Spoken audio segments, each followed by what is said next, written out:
प्यारे विद्यार्थियों, आज हम पढ़ते हैं संधारित्रों का संयोजन, कॉम्बिनेशन ऑफ कैपेसिटर्स। हमने दो टाइप के संधारित्र पढ़े थे, समांतर प्लेट संधारित्र और गोलीय संधारित्र। और संधारित्र किसी भी टाइप के हो सकते हैं। हम यहाँ पर कॉम्बिनेशन पढ़ते हैं और कॉम्बिनेशन के अंदर ध्यान रखेंगे कि हम संधारित्र को सिंबल के रूप में केवल इस टाइप से ही काम में लेंगे। ध्यान रखना है कि ये केवल मात्र सिंबल हैं, इससे कोई लेना देना नहीं है कि ये समांतर प्लेट हैं या गोलीय संधारित्र हैं, यानी ये संकेत के रूप में है। हमें पता है कि किसी भी संधारित्र के अंदर दो चालक सतहें होंगी, हमेशा दो चालक सतहें, और दोनों पर परिमाण में समान और विपरीत प्रकृति के आवेश होते हैं, तो उसको हम संधारित्र बोलते हैं व्यवस्था को। तो इस टाइप से हम सिंबल के रूप में यहाँ पे काम में लेंगे। तो दो टाइप का संयोजन है, एक कहलाता है श्रेणीक्रम संयोजन और दूसरा कहलाता है समांतर क्रम संयोजन। तो पहले हम यहाँ पे पढ़ेंगे श्रेणीक्रम संयोजन। श्रेणीक्रम संयोजन जिसको हम बोलते हैं सीरीज कॉम्बिनेशन।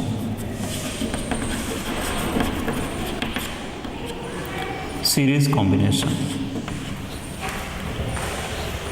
पहले हम पढ़ेंगे कि श्रेणीक्रम संयोजन होता क्या है, इसके अंदर संधारित्रों को किस टाइप से जोड़ा जाता है, और उसके बाद में हम देखेंगे कि श्रेणीक्रम संयोजन के अंदर तुल्य धारिता क्या होती है। तो हम यहाँ पर फर्स्ट ऑफ ऑल परिभाषा से पहले डायग्राम से समझते हैं कि श्रेणीक्रम संयोजन जो होता है, इसके अंदर मान लो कि हम तीन संधारित्र काम में लें। जैसे मान लो ये एक C1 धारिता का है। अब श्रेणीक्रम में जोड़ने का तरीका है कि जैसे इस प्लेट को हम बैटरी के धन सिरे से जोड़ दें तो ये धनावेशित हो जाएगी। अगली प्लेट हमें पता है प्रेरण के कारण ऋणावेशित होगी। अब अगर मान लो इसके साथ में मैं अगला संधारित्र इस टाइप से जोड़ देता हूँ कि इसकी जो एक प्लेट है वो पहले संधारित्र की दूसरी प्लेट से जुड़ी हुई है, तो यहाँ जो प्लस आएगा उसको हम इस प्लेट पर पॉजिटिव के रूप में देख लें। अगेन इंडक्शन, यहाँ नेगेटिव आ गया। मान लें कि इसकी धारिता C2।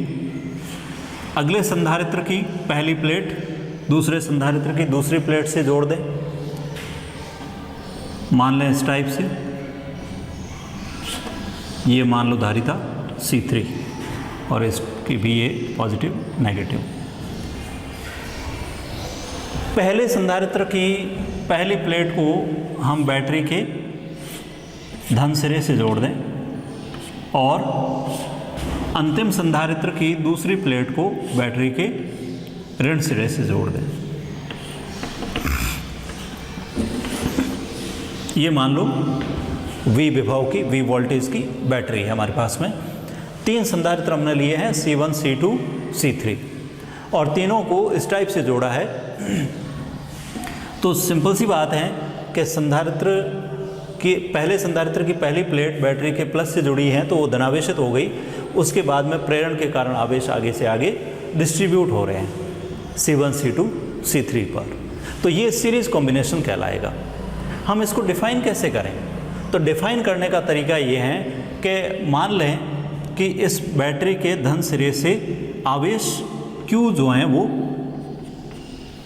धन सिरे से निकल करके संधारित्र की तरफ जा रहा है। और मैं अगर डायरेक्शन के रूप में भी दिखाऊं तो यहाँ कोई विशेष समस्या नहीं होनी चाहिए कि मान लो कि Q आवेश जो है बैटरी के धन सिरे से निकल करके इधर जा रहा है, तो यहाँ क्योंकि और कोई शाखा नहीं है, कोई ब्रांच नहीं है, तो इट मीन्स C1 पर जितना आवेश होगा उतना ही C2 पर होगा, उतना ही C3 पर होगा। हम कह सकते हैं कि तीनों संधारित्रों पर या कितने भी संधारित्र जुड़े हुए हैं सभी पर आवेश की मात्रा समान रहेगी। ओके, तो श्रेणी क्रम संयोजन किसे कहेंगे? संधारित्रों का ऐसा संयोजन जिसमें प्रत्येक संधारित्र की प्लेटों पर आवेश की मात्रा समान हो, उसे हम श्रेणी क्रम संयोजन कहते हैं। लेकिन यहाँ क्या होगा कि हम लिखते हैं फॉर्मूले के रूप में Q बराबर CV। Q सेम है, धारिता अलग है, तो धारिता अलग होने से विभवांतर भी अलग अलग हो जाएगा। तो जैसे इस संधारित्र की प्लेटों के बीच में विभवांतर में V1 मान लेता हूँ, दूसरे संधारित्र के लिए V2 मान लेते हैं और तीसरे के लिए V3 मान लेते हैं। ओके, तो विभव यहाँ पर जो है 3 भागों में विभाजित हो गया, V1, V2, V3 according to capacity of capacitor, capacitance of capacitor. यहाँ हम कंसेप्ट क्या लगा सकते हैं कि आवेश समान है सभी पर, तो जो वोल्टेज हैं वो धारिता के व्युत्क्रम अनुपात में बढ़ जाएगा। व्युत्क्रम अनुपात मीन्स जिसकी धारिता ज़्यादा है उस पर वोल्टेज कम रहेगा, व्युत्क्रमानुपात। अब हम इसके अंदर ये चीज़ जो है पॉइंट्स के रूप में देख सकते हैं कि जो टोटल विभव है बैटरी का वो 3 भागों में डिवाइड हो गया। V equal to V1 plus V2 plus V3 के रूप में लिखा जा सकता है और Q समान है। ये श्रेणी क्रम संयोजन की एक तरह से विशेषताओं के रूप में या गुणों के रूप में आप देख सकते हैं। यानी फर्स्ट पॉइंट क्या है कि आवेश समान होता है, और सेकंड पॉइंट के रूप में देख सकते हैं कि अलग अलग संधारित्रों पर विभवांतरों का योग बैटरी के विभव के बराबर होता है। अब हम कैलकुलेशन करते हैं तुल्य धारिता की। तो तुल्य धारिता इन सीरीज कॉम्बिनेशन, जिसको हम CS के रूप में लिखेंगे, CS सीरीज कॉम्बिनेशन में। देखें आवेश जो है वो सभी पर Q है, तो मैं यहाँ पे यूँ लिख सकता हूँ Q बराबर C1V1 बराबर C2V2 बराबर C3V3। क्लियर? देन V1 आपको मिलेगा Q बाई C1 यानी पहले संधारित्र पर विभव, V2 आपको मिलेगा Q by C2 and V3 आपको मिलेगा Q बाई C3। और हमने लिख रखा है V equal to V1 plus V2 plus V3। तो यहाँ पे मैं V equal to V1 plus V2 plus V3 से क्या लिख सकता हूँ? V equal to Q by C1 plus Q by C2 plus Q by C3, या Q को अगर कॉमन ले लें तो 1 by C1 plus 1 by C2 plus 1 by C3। अब देखें कि यदि श्रेणी क्रम तुल्य धारिता, क्योंकि श्रेणी क्रम संयोजन पढ़ रहे हैं, तो श्रेणी क्रम में तुल्य धारिता CS हो तो Q बराबर क्या होना चाहिए? CSV एंड V बराबर Q बाई CS। तो एक समीकरण तो हमारे पास में ये बनी, दूसरी ये बनी। ये टोटल वोल्टेज के लिए है, ये भी टोटल वोल्टेज के लिए है, Q बाई CS।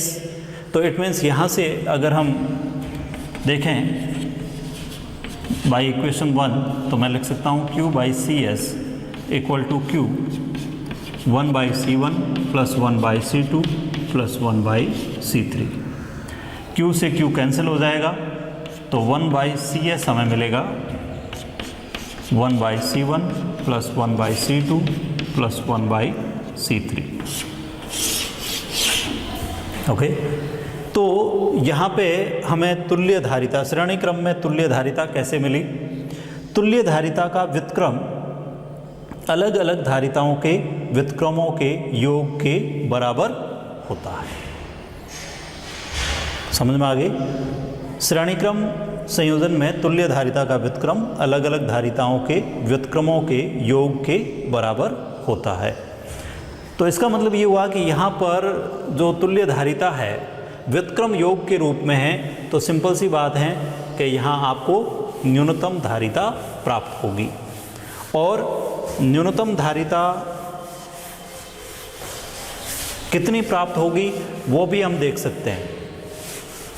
वो इस टाइप से देखें कि अगर मान लो कि हमारे पास में बहुत सारे संधारित्र हैं, बहुत सारे means C1, C2, C3, C4, Cn धारिता के, तो आपको यहाँ पे श्रेणीक्रम संयोजन में मिलेगा 1/C1 plus 1/C2 plus 1/C3 and that's on, कहाँ तक जाओगे 1/Cn।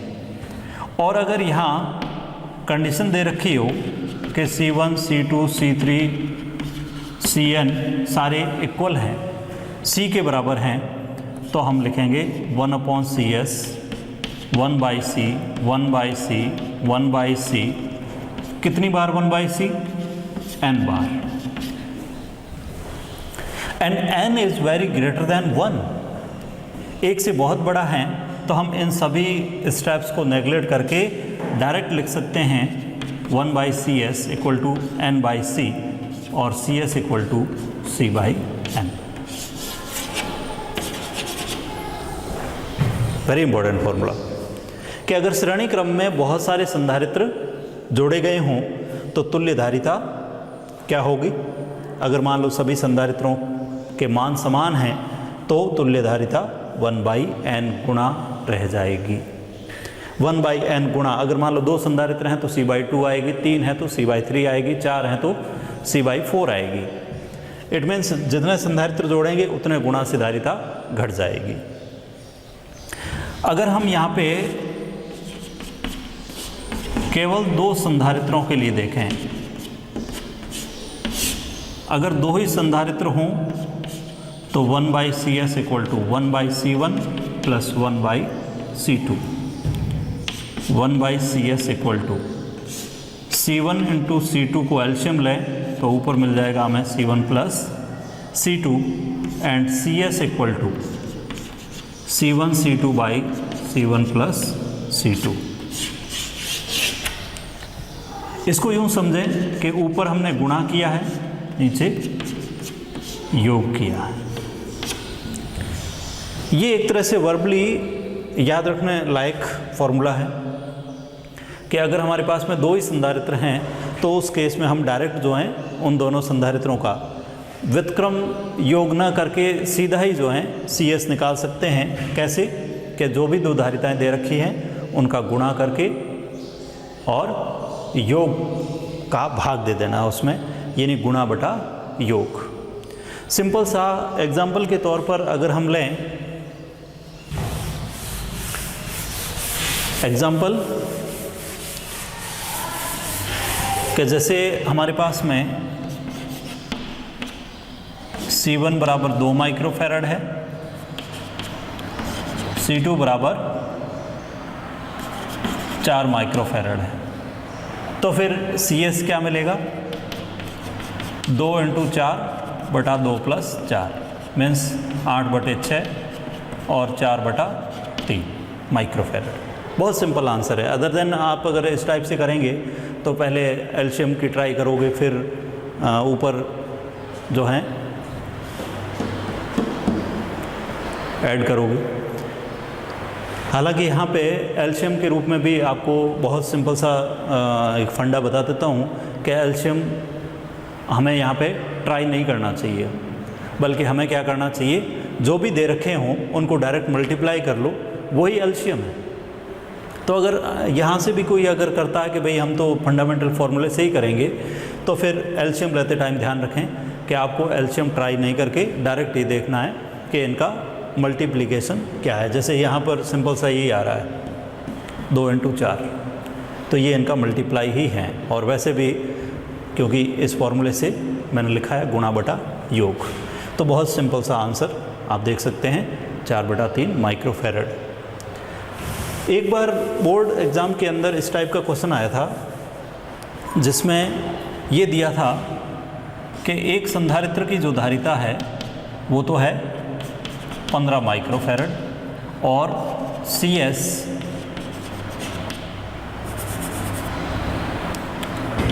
जो हैं वो हैं 20 माइक्रोफैरड।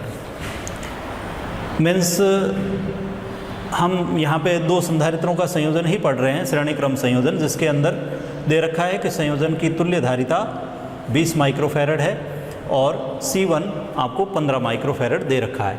तो फिर C2 क्या होगा? What about C2? कैलकुलेट कर सकते हैं। 1/CS equal to 1/C1 plus 1/C2, 1/20 equal to 1/15 plus 1/C2, okay. 1/C2 equal to, actual में थोड़ा सा बाई मिस्टेक, C1 जो हैं उसको हम 20 लें और C2 को 15 लें। एक्चुअल में इसलिए हमेशा दिमाग में रखना है कि श्रेणी क्रम संयोजन के अंदर हमें जो कम से कम धारिता होती है उससे भी कम आंसर मिलता है। तो इसका मतलब CS की जो वैल्यू है वो C1 या C2 जो भी हैं उससे भी कम होगी। तो इसलिए C1 मान लो 20 माइक्रोफैरड का है और CS 15 माइक्रोफैरड है। तो हम इसको थोड़ा सा एडिट कर लेते हैं। 1/15 ये 1/20 प्लस 1/C2। तो 1/C2 1/15 माइनस 1/20।